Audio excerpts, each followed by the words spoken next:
నమస్కారం. వచన కవిత రచన చెర్లాయ్ సుధామురళి, పఠనం మావుడి జైపురం ఒడిశా.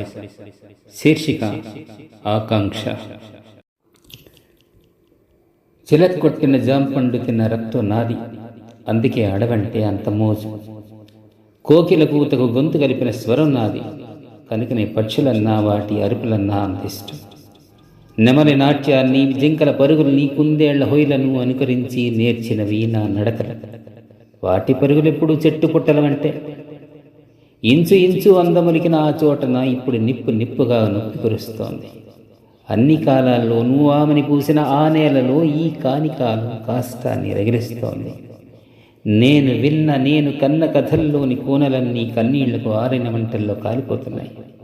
నేను పీల్చిన గాలే బూడిదై నన్ను కమ్మేస్తోంది. నేను తాగిన నీరే ఆవిరై నన్ను తాగేస్తోంది. ఇప్పుడు ఏ మాతృవేదనను నేను పలికించగలను? ఏ చరిత నివేదనను నేను వినిపించగలను? బిగించిన పిడికిలి నిండా ఊపిరి ఆడని లోకాన్ని చుట్టబెట్టి అగ్గిరగిలించిన ఒక్కో ప్రాణాన్ని పిగిలి పిగిలి పొమ్మని శపించడం తప్ప ఇప్పుడు ఏ దుఃఖాన్నని నేను మోయగలను?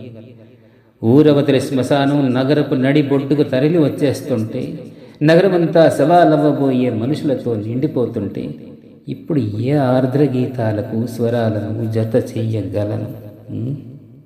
అభివృద్ధి మందు వేసుకున్న రాజ్యం ప్రాణం అంపశయ్య మీద రోజులు లెక్కబెడుతున్న ఈ దినాన బూడిదవ్వక మిగిలిన ఏ ఊళ్ళో నా ప్రాణాన్ని బంధించను. సూర్యోదయాలు, సూర్యాస్తమయాల నిండా గుంపులు కట్టిన కొంగల విహారాలు రెక్కలు దిగి పడుతుంటే, ఏ పచ్చని ప్రపంచానికై